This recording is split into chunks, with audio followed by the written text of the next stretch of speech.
ابو Dhabi میں تھا تو ایک صاحب تھے, ان کو بیچارے اسی چکر میں نا پھنس گئے تھے. اب انہوں نے 30-35 سال تو نماز پڑھی امام کے پیچھے خاموش کھڑے ہو کر.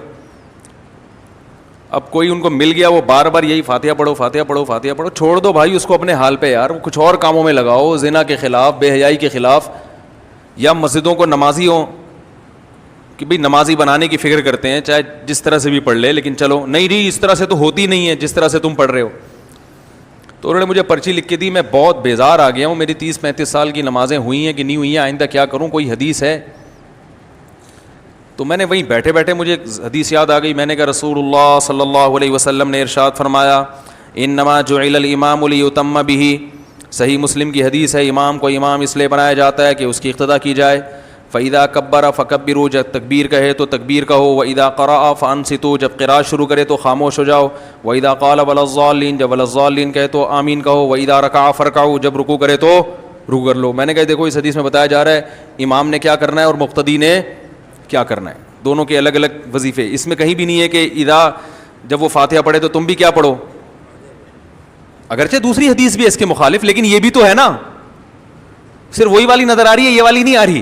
تو اس کا مطلب آپ مسلک پرست ہو, ہم تو بڑا ظرف کر کے کہہ رہے ہیں وہ بھی ٹھیک یہ بھی ٹھیک, لیکن آپ کا ظرف چھوٹا ہے, آپ فرقہ پرست ہو کہ یہی ٹھیک وہ والی بالکل بھی ٹھیک نہیں ہے.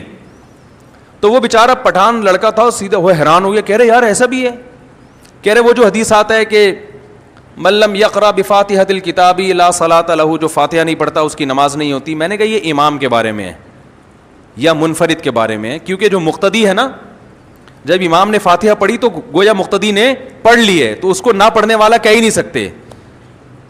کہہ رہے یہ کیسے ممکن ہے, یہ تو آپ عقل سے کہہ رہے ہیں. میں نے کہا حدیث میں آتا ہے, پوری حدیث صحیح ہے, مسلم کی ہے, من لم یقرأ بفاتحۃ الکتاب فصاعدا, جو سورہ فاتحہ پلس آگے قرات نہیں کرتا اس کی نماز نہیں ہوتی. یہ بھی مسلم کی حدیث ہے.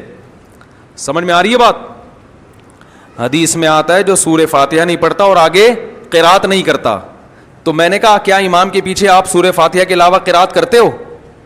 کہنے لگے اس کا تو کوئی بھی قائل نہیں ہے. میں نے کہا اس سے پتہ چلتا ہے کہ جیسے یہاں آ رہا ہے نا کہ فاتحہ پلس قرات ضروری ہے, تو اس سے مراد امام اور منفرد. تو جس حدیث میں فاتحہ کا ہے اس سے بھی مراد کیا ہے, امام یا منفرد, مقتدی کی خود بخود ہو رہی ہے. اور اس پر واضح حدیث ہے, رسول اللہ صلی اللہ علیہ وسلم نے ارشاد فرمایا من کان لہ امام فقراءۃ الامام لہ قراءۃ, جس شخص کا کوئی امام ہو تو امام کی قراءت مقتدی کے لیے کافی ہے. اس حدیث کو ناصر الالبانی رحمہ اللہ نے صحیح قرار دیا ہے. سمجھ میں آ رہی ہے بات کہ نہیں آ رہی ہے؟ تو میں نہیں کہہ رہا کہ دوسری طرف دلیل نہیں ہے, لیکن یہ بھی بہت جاندار دلائل ہیں جس کے آپ سننے کو گوارا نہیں کرتے آپ. اور آج کل ایک مارکیٹ میں چیز بہت کہ اپنے مخالف کے جب حدیث آئے نا فوراً ضعیف ہونے کا ٹھپا لگا دو اس پہ, ضعیف, یہ بڑا بہترین حربہ ہے, ضعیف. اگلا ویسے ہی نفسیاتی طور پر ایک امپریشن پڑ جاتا ہے کہ یار کچھ تو دال میں کالا کالا ہے. سمجھ رہے ہیں؟ فرقہ پرست ہم جب ہوتے جب ہم کہتے یہی ٹھیک ہے, اور دنیا میں جو حنفی مسلک کو فالو نہیں کرتا وہ جہنم میں جائے گا, وہ غلط ہے, پھر ہم فرقہ پرست ہوتے. ہم تو بڑا ظرف کر کے کہہ رہے بھائی وہ بھی ٹھیک ہے, اور آج سے نہیں کہہ رہے, شروع سے کہہ رہے ہیں, جب سے ہم ممبر سنبھالا ہے بیانات کر رہے ہیں اس وقت سے یہ کہہ رہے ہیں. وجہ اس کی یہ کہ اب بعض لوگ یہ بھی اپنے کھاتے میں ڈال لیتے ہیں کہ میرے بیانات سن کے مفتی صاحب یہ کہہ رہے ہیں. ٹھیک ہے, جنہوں نے ہمارے بیانات سنے وہ,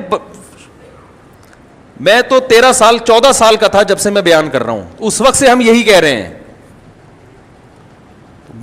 میرے بچپن کے دوست بھی ہوں گے یہاں مجمع میں یا بیان سنتے ہیں, آپ ان سے پوچھ لیں, کبھی لے آؤں گا.